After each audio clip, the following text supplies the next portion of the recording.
नमस्कार किसान भाइयों, एक बार फिर से हैप्पी फार्मर विद अमर में आपका स्वागत है, अभिनंदन है।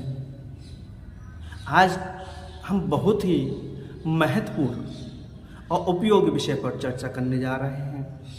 आज की चर्चा किसान भाइयों के लिए, उनकी फसल के लिए बहुत ही लाभकारी है, बहुत ही फायदेमंद है।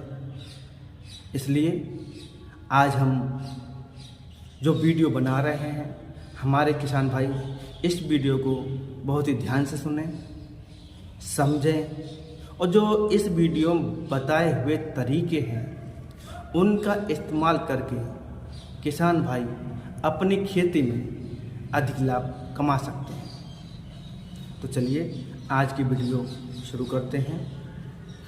अमूमन देखा गया है हमारे किसान भाई अपने घरों में जो पशु होते हैं उनसे प्राप्त जितना भी गोबर होता है गांव के किनारे रोड साइड में जमा करते रहते हैं, एक ढेर के रूप में जमा करते रहते हैं। और उस ढेर पर, उस गोबर के ढेर पर पूरी साल सर्दी, गर्मी, धूप, ताप का असर रहता है। इसके बाद बरसात का समय आता है, उस पर बरसात होती है और बरसात जैसे होती है उसी तरह से गोबर के ढेर पर पड़ने वाला बरसात का पानी गोबर के अंदर जो प्राप्त तत्व होते हैं उनको अपने साथ घोल करके रोड किनारे गड्ढे में जमा हो जाता है। और हमारे किसान भाई उस पानी को नज़रअंदाज कर देते हैं, साधारण सड़ा हुआ पानी समझ करके उसका उपयोग नहीं लेते। लेकिन मैं आज आपको बता दूं, जो पहली बरसात जिस गोबर के ढेर पर गिरती है तो वायुमंडल में जो 78% नाइट्रोजन है वो पानी के साथ घुल करके वो गोबर के ढेर पर आती है। और जो गोबर के ढेर पर जो बरसात का पानी आएगा वो पानी अपने साथ गोबर के अंदर जो पोषक तत्व हैं उन्हें घोल करके गड्ढे में ले जाएगा और वो गड्ढे में जमा होते रहते हैं। और वो अगर हमारे किसान भाई उस पानी को इकट्ठा कर लें और इकट्ठा करके अपने खेतों में इस्तेमाल करेंगे तो उसका अधिक लाभ प्राप्त कर सकते हैं। देखा गया है हमारे किसान भाई फसल की पैदावार बढ़ाने के लिए, फसल की वानस्पतिक वृद्धि को बढ़ाने के लिए, फसल में फुटाव करने के लिए बाजार से तरह तरह के रासायनिक पोषक तत्वों को लेके आते हैं, रासायनिक खादों का इस्तेमाल करते हैं और उन पर आर्थिक रूप से अधिक खर्च करते हैं। जैसा अगर हमारे किसान भाई इस वीडियो में बताया गया है, जो बरसात का पानी जो गोबर के ढेर के ऊपर होकर गुजरा है उस पानी को इकट्ठा कर लेते हैं तो फसल के लिए, वो खेती के लिए एक अमृत साबित होगा।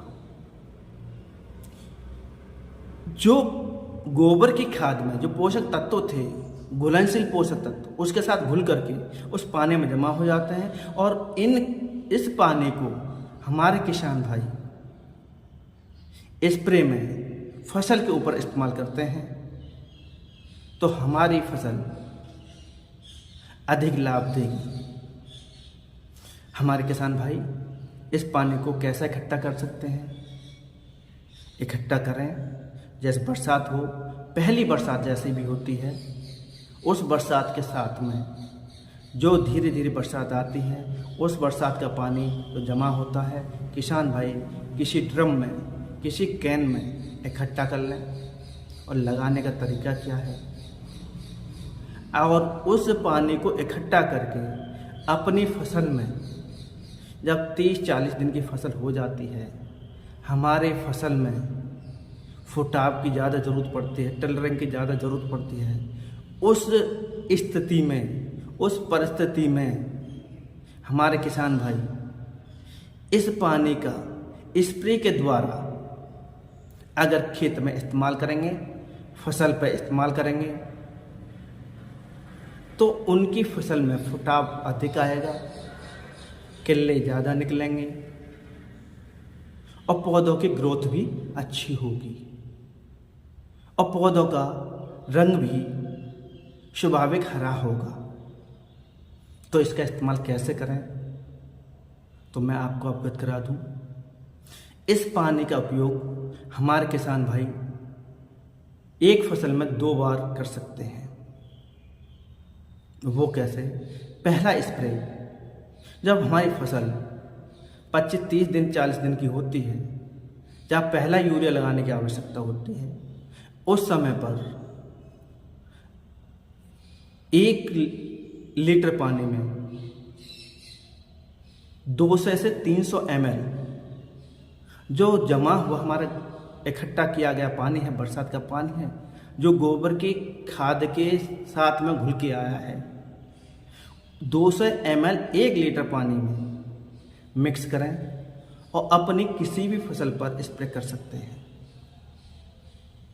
इसी तरह से किसान भाई देखेंगे हमारी फसल की वानस्पतिक वृद्धि अधिक होगी, किल्ले की संख्या बढ़ जाएगी, पौधों की पत्तियों पर अधिक हरापन महसूस होगा, पौधे स्वस्थ होंगे। दूसरा स्प्रे, हमारे किसान भाई जब कोत में बाली होती है, उस समय पर, कोत के बाली के समय पर 200 से 300 ml प्रति लीटर पानी के साथ स्प्रे करते हैं तो बाली जल्दी निकलेगी, दाने भरे हुए होंगे और पौधा स्वस्थ होगा, मजबूत होगा, दाना सुडौल बनेगा और पैदावार हमारी अधिक होगी।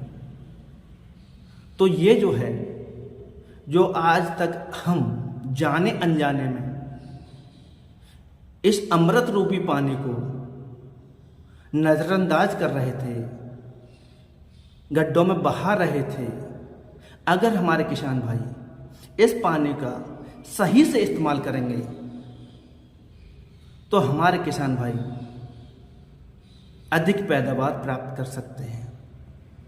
दूसरा, उनकी जेब पर जो आर्थिक रूप से वजन पड़ रहा था वो भी कम हो सकता है।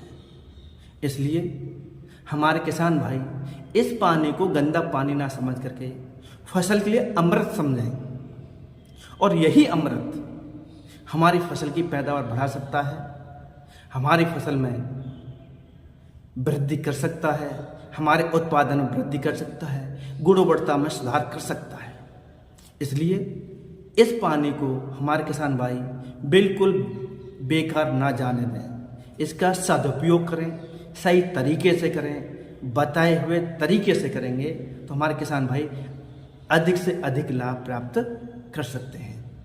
तो बस एक बात, आपके लिए बहुत बहुत आभार, आपने हमारी बात सुनी। ये बहुत ही महत्वपूर्ण बात है, चर्चा है।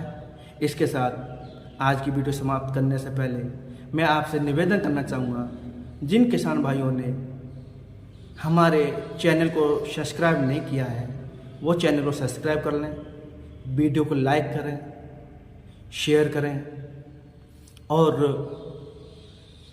हमारी आने वाली वीडियो आपको जल्द प्राप्त होगी। इसके साथ हमारे किसान भाइयों का बहुत बहुत स्वागत है। एक बार फिर से नमस्कार।